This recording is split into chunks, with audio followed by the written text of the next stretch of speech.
Hello everybody, my name is David. Thank you for watching. Today is my question and answer video that I do every single Monday. What I'm doing is I'm answering questions that you guys asked from last Monday, last Q&A video. Any questions you have, go down below into the comment section, please. Ask me anything you like. I'll answer them next Monday. I want to welcome new subscribers. Channel's still growing well. Thank you everybody for supporting what I'm doing by subscribing. Please ask questions. Please. Healing is learning and understanding. If you'd like to heal and you want faster, ask more questions, okay? Try to understand what you've experienced. Try to learn as much as you possibly can from that experience. Something I like to do every week is I like to recommend something to you guys. Whether it's a person, like an author, or another channel, or supplements that you can take, even hormones, things like that. Today, this week, I like to recommend something called spirulina. For those of you who do not know what that is, that's not familiar with spirulina, it's a blue-green algae. It increases your health for your liver, your brain, your muscles. It lowers risk of cancer, and it lowers your blood sugar. Need I say more? Pretty good. All of this is good for you guys. You guys have, abuse, all this stuff. It's stress, right? And stress kills your body. Stress kills your body. Stress, it harms all your organs, from your skin to your heart, to your lungs, to your liver. It harms your muscles. We know what it does to your brain, or at least you can feel it. You guys are suffering a lot. Focusing and concentration and memory, all these things are affected by the stress that you guys have gone through and what you're going through now. So this is something, what I'm doing this is to get you guys to really, to motivate you, to push you, not just to give you information, but to just really try and get you down the right road, the right path to healing, real healing and recovery. So let's do everything. This is the time, right? You guys just experienced the worst time in your life, worst experience in your life. And you guys you're looking for answers and stuff. So let's fix our lives. Let's fix all of our lives, right? Like all parts of our lives, not just, I need to feel better. Let's increase our physical health. That's how we feel better. That's one way, right? So besides the exercise you guys are doing, besides other supplements you're taking, like vitamins and minerals, let's try this, spirulina, okay? You guys can do more research. You can look into it. You form your own opinion if that's just something that you think that could be advantageous or benefit you. And if you feel that it can, give it a try, okay? I know people that have been taking this for quite a while and they swear by it. Best thing they've ever done. That's what they say. I will put a link down below in the description box for you guys to go purchase it if you like. And like I said, look this stuff up, do your own research, okay? Don't always just take my opinion. So let's get started with the questions. First question is from Sarah. Hello, Sarah, in Canada. And Sarah asks, how do we reprogram ourselves to better defend ourselves? I've been to counseling and healing for almost 2 years.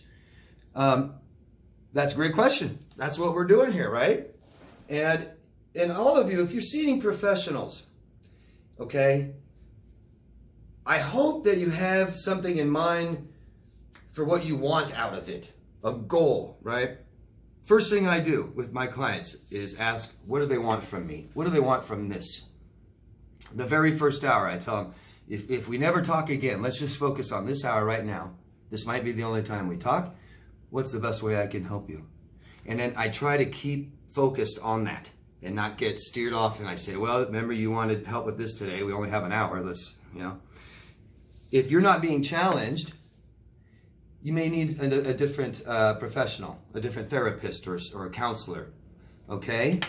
I'm not trying to attack or anything your counselor. It's just, there's all kinds of different reasons this won't work out. You may not be taking their advice, their suggestions. I don't know. They may not be understanding you completely. They may not be challenging you all the way. Okay? Counselors and therapists and professionals that help you heal and recover from things or stuff, it's nice to have someone to talk to and hold your hand through some things, but they should be challenging you. It's like, where do you want to go? From here to where? What do you want to do? We can't get somewhere unless we're focused on it, right? Otherwise, we're just kind of wandering around, right? And how easy is that to happen with somebody who's not doing well in their life, to just kind of wander around? They need a little direction, right? So maybe you need to find someone else. Maybe you need to give the counselor you're seeing a fair chance and start doing the things that they're suggesting. I don't know. I'm just trying to throw some things out there. I don't want to just attack your counselor. I don't know them. So your question, how do we reprogram ourselves? And that's a good word, reprogram. I call reset or rebirth. I've got a whole plan that I do with my clients, okay? And I literally, the course of actions that I take, most people, and everybody reacts differently to trauma. Everybody's in a different place. But the usual course is, let's feel better and recover from the experiences we've just had, that we're just in or just coming out of. Let's understand what happened, okay? And let's find a safe place for you right now. Meaning, let's get stress out of your life. So we're going to start all over, right? We got to fix your life. You're going to have friends that are toxic, family members you don't know how to deal with correctly. You're going to have past relationships that didn't work out well, that were traumatic, that you don't understand.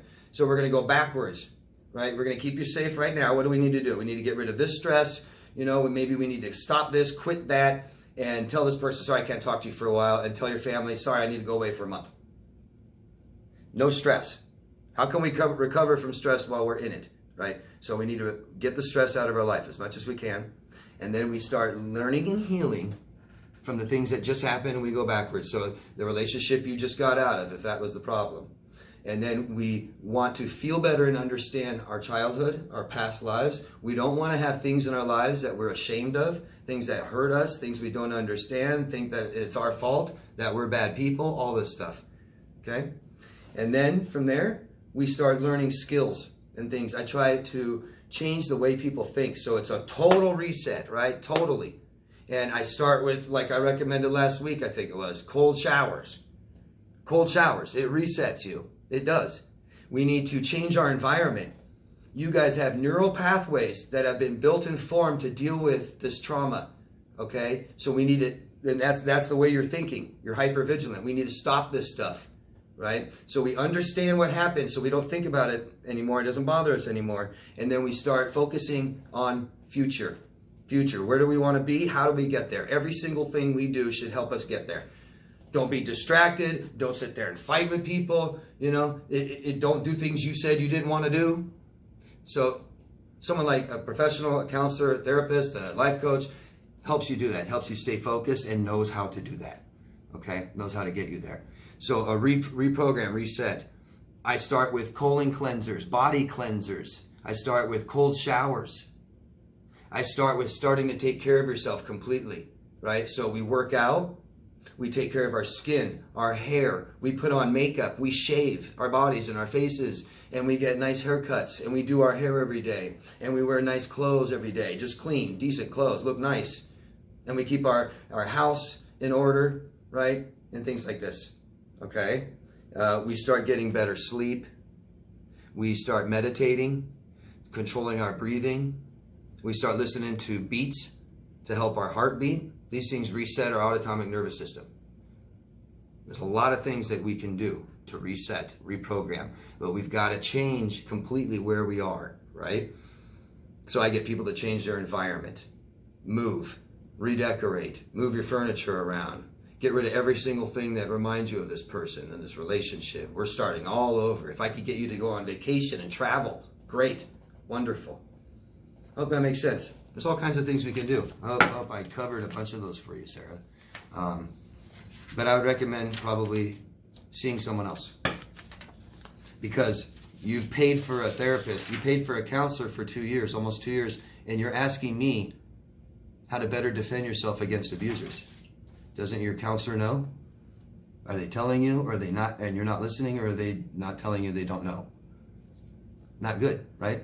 So the best way to defend ourselves against people is to work on ourselves and increase our self-worth. So it's not just skills. It's not just we learn how to not be so agreeable and we learn how to speak up and tell people how we feel and what we want. right? But it's also, we must increase our self-worth so that our boundaries are solid, so we don't let people step over them. Okay? That's one very crucial lesson that we need to learn, that we need to do. Oh, and Sarah, you know what? I had a second part here. You said, Sarah, that a coworker touched your arm, said he likes you, and you didn't like it, but you froze. And you think it's because of a traumatic relationship with a narcissist that you've had. It could be. I'm not here to tell you that the way that you froze isn't from a traumatic relationship. I'd imagine, I could see that. You know, we don't know how to defend ourselves. We are in a relationship with somebody who abuses us and traumatizes us, and we didn't stop it. We didn't know how to stop it. So our brains are scared, hypervigilant, looking out for everything. Don't date again, Sarah. It'll happen. We believe that whatever our experiences have been is what it's going to be. We've had men that abuse us, then the next man's going to abuse us. And so our brains say, well, we're just going to make sure there's not another man. Right? We're just not going to date. You're going to freeze. You're going to freak out. Don't touch me. Now, I don't know, if what he did was appropriate or not, but the important part is you didn't like it. You were uncomfortable about it, and you should have told him not to. And that would have made you feel more in control next time. Okay? I hope I answered your question. Please keep asking more. Sarah from Denmark has a poem, another poem. Sometimes Sarah writes poems and I like to read them. Sarah is from Denmark and she's always concerned that her English isn't perfect, but it usually is. Who are you?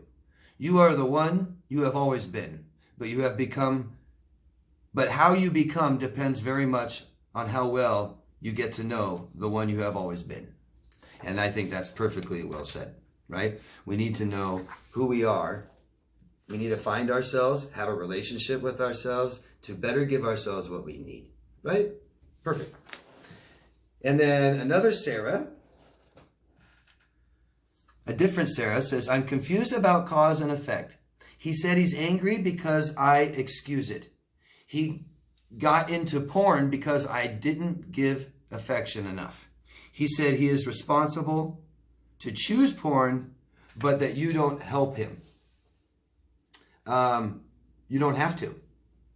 We aren't here to do things for anybody else. We're here to do things for ourselves. If you decide to help somebody else, that's nice.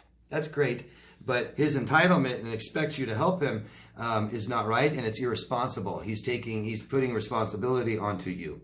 If you don't like him watching porn, Sarah, then you put your foot down firmly in the ground and you say, you will not watch porn while you are in a relationship with me. And if he chooses to watch porn, it doesn't matter if he thinks it's your fault, you then stop seeing him, okay? You pull away, shut off relationship, because he's doing something that makes you feel bad.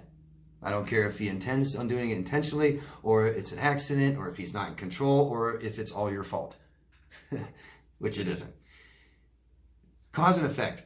I understand, and this is something that manipulators do a lot. They like to say cause and effect. You did something that affected me, right? Okay, that's fine. If you don't like it, you need to do something about it, not the person you believe caused it. And I can't be more serious about this. This is something that is, God, I mean, I feel like I need to do a whole workshop on this. If he believes you don't give him enough affection, then he needs to tell you and ask for more. If you don't want to give him more, then there's a problem, right? There's a bigger problem, isn't there? You don't have to do anything. You don't owe him anything. You don't have to do anything. But he's putting his foot down and saying, I need more affection. Then he needs to do something about that, not you. I hope that makes sense. He's the one that wants something you don't want to. Tough crap for him. He needs to decide what he's going to do. Not threaten you, not triangulate you, and not watch porn in front of you. None of this stuff. Okay? If he's not getting enough affection and you don't want to give him more, then that's a problem, right? There might be a reason you don't want to give him more affection. He may be hurting you. You may not feel secure in this relationship. He may be talking about Lisa at work, right? It makes you uncomfortable. He may be doing more with Lisa. He may be going out to lunch with Lisa. Okay? So you have a right to not be affectionate if you don't want to. We aren't affectionate to people and give our bodies to people, because he's saying affection, but he watches porn. What he wants is sex, right? He's not saying, I need you to love me more or I'll watch porn, right? What he wants is what he's doing, porn. That's what he wants. He wants unadulterated, hot, steamy, sweaty sex, right?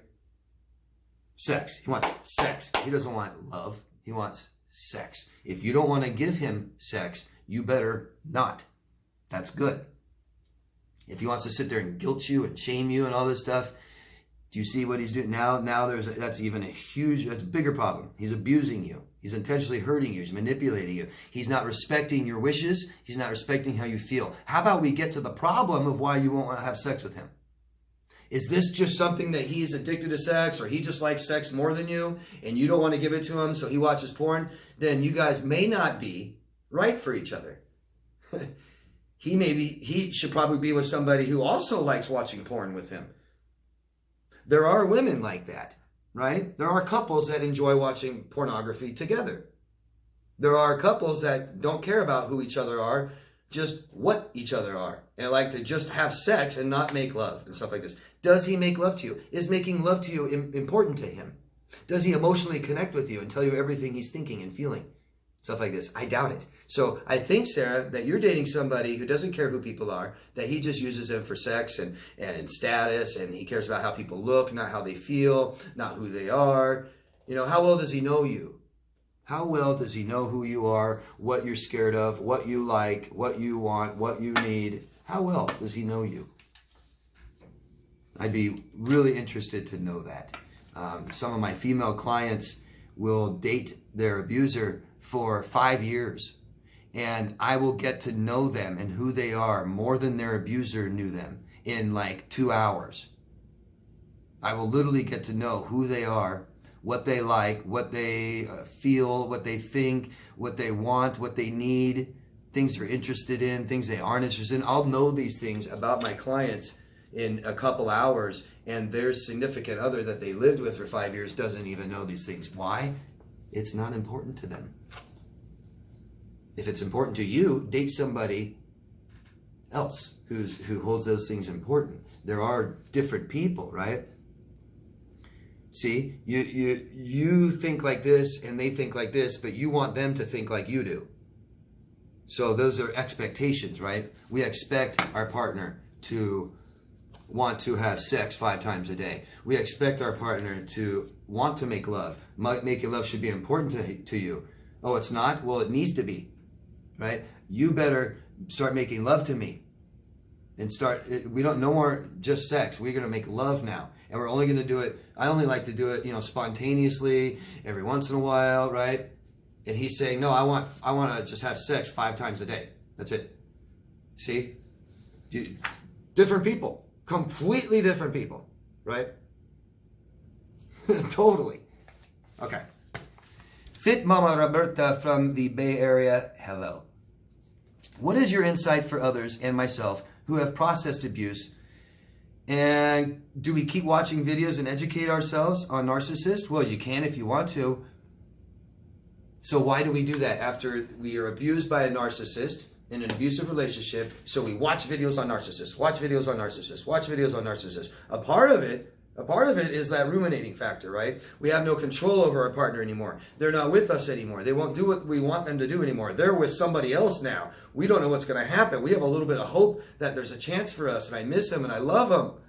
And so we watch videos about them and try to learn about them because we can't talk to them, because we can't control them. So we watch and watch and watch videos to know more and more about them, so we know how to react next time they hoover us and things like this. We know what they're thinking. We know what they're feeling. Did they really love us? Things like this. If you have those questions answered, there's no real reason to watch narcissist videos anymore. I find it an interesting subject matter. I could care less about the narcissists I've had in my life, whether it's my family or friends or people I've dated. I find the subject matter extremely interesting, so I've kept going. But not everybody will find it as interesting as I do. A lot of people are ruminating. A lot of people believe that they can control their anxieties by thinking more and more and more about it. and figure out there's got to be something I can do. Yeah, leave it all alone. We need to learn more about ourselves, okay? You can learn as much as you want about another person, sure, but you won't learn as much as you need to learn about this experience, right? We need to know why we didn't stop it, why we didn't leave sooner, why were we attracted to somebody who just got out of jail? Why are we attracted to somebody who drinks every night? Why are we attracted to somebody who wants to have sex with us the first night, the second night, the third night, the fourth night, even when we say no? Why are we attracted to things like this? Right? We're missing something, yeah? And if we don't give it to ourselves, we're going to keep looking for it and keep compromising who we are, keep compromising ourselves. We're going to get in trouble. So you can watch as many videos as you want about other people, or let's say about narcissists. If you're not a narcissist, you're not going to learn more about yourself. So what we need to do is begin, because I'm telling you guys, if you've been in an abusive relationship with somebody, you have lost yourself. If you even had a relationship with yourself, it is lost. It's gone. You've compromised yourself so much. You've not given yourself what you need for so long that anxiety and depression are your daily mood, your daily life, right? And you don't know what to do about it. I promise you don't have a good, solid relationship with yourself. Evidence of this is worry, doubt, stress, anxiety, and depression. That means you do not have a good, solid relationship with yourself. And that's not babble. I used to think it was. Oh, dude, I don't know myself. What the hell does that mean? I know who I am. I'm David. You know? I'm a life coach. Yeah, it goes way beyond that. I know a lot of people who know their name and know what they do for a living, have no clue who they are, okay?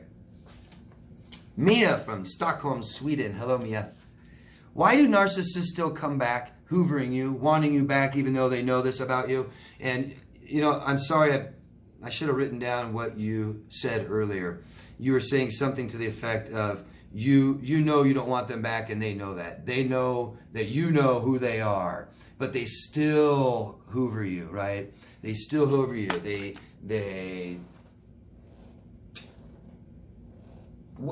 Why do narcissists hoover you? Why do people come back to relationships? Why? They miss you? That's a good reason, right? But then we figure out, well, God, they didn't even love me. How could they miss me? See, you're thinking like you are. You're thinking like you do. They have a different brain, right? They think differently, right? Much, much differently. So if they come back, they're missing something. What do they miss? If it's not you, it's not you. It's not yourself, who you are. What do they miss? They miss something your body does or has, right? Money, sex, attention, a place to stay, a car, food. I mean, physical items. Do you see this? Even just sex. If you're not making love and it's just sex, then it's physical, right? There's no emotional part in it. Do you see that, guys? Why do they come back and hoover you? To get whatever they got from you. Right? They left you because you sucked. Because they abused you so much, there was nothing left. You compromised yourself so much, there was no more self. You had nothing more to offer them. You were annoying. You were depressing to them. So they left. And they're hoping when they come back that you're in a better mood now. Now you feel better, hopefully, right? So now you're willing to, you know, go out and have a good time and have sex with them again for a night or something. A major reason that disordered abusers, after they abuse you, right? And they throw you away. Discard means what? They discard you like a piece of garbage, like an object that has no more value anymore, and they throw you away. Why do they come back then? Narcissists don't have empathy, right? I don't think they have remorse for hurting you. They're all ego. They don't know themselves. They don't value morals. So ego means who they are is what you say they are. Your opinion is who they are. That's it. Do you guys get that? If all I am is ego, if I don't have a self, right? Like, in other words, loyalty and honesty and respect and integrity, these things are extremely valuable to me. They're my morals. And my choices and stuff show this, right? But if I don't have a self and I don't have morals and values, and all I care about is what people think, that's my ego, right? I'm a piece of crap, so I counter it with ego. And I worry about what people think because that's who I am. That's who I am. So I dated somebody for a few years. Biggest and most important relationship I just had, right? I'm an abuser, I'm a narcissist. I dated somebody for a few years and I hurt them, right? And the relationship failed. One way or another, it failed. Either I discarded you because it wasn't working anymore, or because you discarded me, or you broke up with me, or whatever it is. The relationship failed, right? Can never end nicely. Ended horribly. It failed. So instead of me being a failure, I don't want anyone to think I'm a failure, right? So I'm going to call you up and get you to tell me kind of how you feel about me, but I'm not going to ask. So I'll just call you up and just say, hey, Mia, what's up? And if you say nothing about the abuse and you don't tell me I'm a bad person and you just treat me like, hey, David, how are you? And I'm like, good, Mia, how you been? Man, it's been a while, and you're like, oh, I've been good. And you want to go out sometime again? Let's go out. And you say, sure, that's all I need. I can hang up the phone, never talk to you again. Don't even have to go out with you. You just validated me and who I am. I was worried that I'm a bad person. Now you just told me I'm not. I'm okay. Because all that matters is what people think. That's who I am. That's what they think. That's how narcissists think. Who I am is what you say. So does that make sense? Why did they hoover? Besides they will come back for something more they want from you? That's why. I'm gonna call up Mia and find out who I am. Because I'm starting to feel like a really bad person for the way I treated Mia. You see that? So I know I did some things bad. Right? But it's not that it's not that I'm concerned and thinking about how Mia feels. Right? I don't have empathy. I don't care. I don't think about that. It's not important to me. I'm worried about being a bad person to somebody and other people seeing that. That means now I'm a bad person. My worst fear. I hope that makes sense. Katie from Germany. Let's see. Where are we on time? I can't see. Let's do one more. Katie from Germany. I'm so afraid to go out and accidentally run into him and his new supply, if he has any. So I isolate. How do I handle the situation best? Katie. So common. Everybody knows what Katie's feeling like, right? What Katie's thinking. Okay. This isn't fear because you didn't tell me what you're afraid of. I'm so afraid of accidentally running into him. And his new supply, if he even has one. So that's called anxiety, right? We need to know what that is. We need to process our emotion, Katie. Okay, so step one, what is the emotion? You thought it was fear. If you can't tell me what you're afraid of, you needed to be more specific. I'm afraid he's going to hit me, right? You're not afraid of that. Tell me what, if you could sit right now, if I had you right in front of me, I'd make you tell me what you're afraid of. You got to say it. I make people say it. Because I can think I'm afraid of something, but once I say it, I may not actually be. I mean, no, I'm not really afraid of that. Or I don't really know what I'm afraid of. I'll ask people, what are you afraid of? I don't know. Actually running into him. And what? We can't just be afraid of running into him. What are you afraid of? You're afraid of him making you cry, breaking you down. If he has his new girlfriend, and then he'll compare you and judge you and all this stuff. Who knows what you're afraid of, Katie? But it sounds like just anxiety. So you're worried of what might happen, could happen. You don't know. So how do we handle the situation best? Well, first we need to feel better about the relationship, right? We need to understand what happened. We need to understand him. And we need to realize that we don't really love him and that he really didn't love us and that he's just going to do what he's going to do no matter what. And it's not about us, that we're different people. That we might have been a little codependent, right? We might think that we're one person. How could he be doing this to us? He can do whatever he wants, right? We need to feel better about this. So if you did see him, it wouldn't upset you so much someday, okay? Plan, right? Always know what you want, Katie. You don't want him back, right? You don't want to talk to him. You aren't going to get closure from him. You can't make him, you can't punish him for the things he's done. We aren't going to commit revenge. Nothing. What do you want from him? Nothing. So we'll start with, what do you do if you run into him? Nothing, right? We turn around and walk away. And then some of you people will be like, oh yeah, but then he'll think this. See? That's that codependent, right? Who cares what he thinks? Relationship's over. You're never going to see him in heaven. You're never going to talk to him again.